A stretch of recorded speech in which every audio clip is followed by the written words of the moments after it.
கிறிஸ்துவுக்குள் அன்பான கர்த்தருடைய பிள்ளைகளே, இன்றைய வேத வசனமும் ஜெபமும் ரோமர் புஸ்தகம் 14ஆம் அதிகாரம் 17ஆம் வசனம்.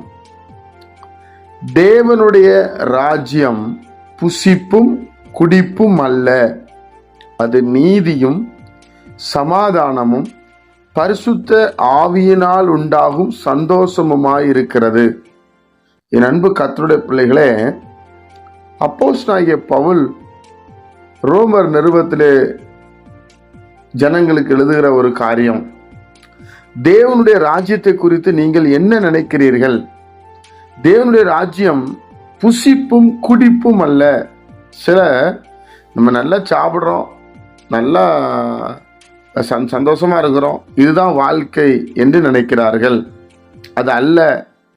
தேவனுடைய ராஜ்யம் என்பது நீதியும், முதலாவது நீதியில பிரியப்படணும், நீதியா நடக்க விரும்பணும்.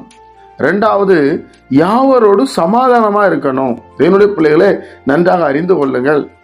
அதைத்தான் பரிசுத்த ஆவியானவர் நமக்கு நினைப்பூட்டுகிறார். தேவனுடைய பிள்ளைகளே, காலையில போறோம், சாப்பிட்றோம், நல்லா தூங்குறோம், நல்லா எந்திக்கிறோம், சாப்பிட்றோம், வேலை செய்யறோம் அல்ல. அது நீதியும். ஏனென்றால் அநீதி நிறைந்த உலகத்துல வாழ்கிறோம். இங்க நீதியா நம்ம வாழணும். சமாதானம் இல்லாத பட்டணத்துல வாழ்கிறோம், நாம் சமாதானமா இருக்கணும். கூடுமானால் உங்களான மட்டும் யாவரோடும் சமாதானமா இருங்கள் என்று வேதம் சொல்லுகிறது. மூன்றாவது, பரிசுத்த ஆவியினால் உண்டாகும் சந்தோஷம். பரிசுத்த ஆவியானவரை ஒவ்வொரு நாளும் அனுபவிக்க வேண்டும். தேவனுடைய பிள்ளைகள் காலையில எழுப்பி பரிசுத்த ஆவியில ஜெபிக்க வேண்டும் என்று சொல்லப்பட்டிருக்கிறது. அப்போ இந்த மூன்று காரியம்தான் முக்கியம். இந்த புசிப்பும் குடிப்பும் நமக்கு தானாகவே இருக்கும். தேவனுடைய பிள்ளைகளே, இயேசு கிறிஸ்து பின்னாடி போனவங்க 3 நாளா சாப்பிடாம இருந்தாங்க. தேவனுடைய பிள்ளைகளை, இயேசு கிறிஸ்து 40 நாள் உபவாசம் இருந்தார்.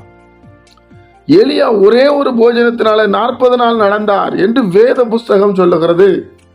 அப்போ தேவனுடைய ராஜ்யத்துக்கு போக விரும்புகிறவர்கள் புசிக்கிறதும் குடிக்கிறதும் அந்த திட்டத்தில் இருக்க மாட்டாங்க.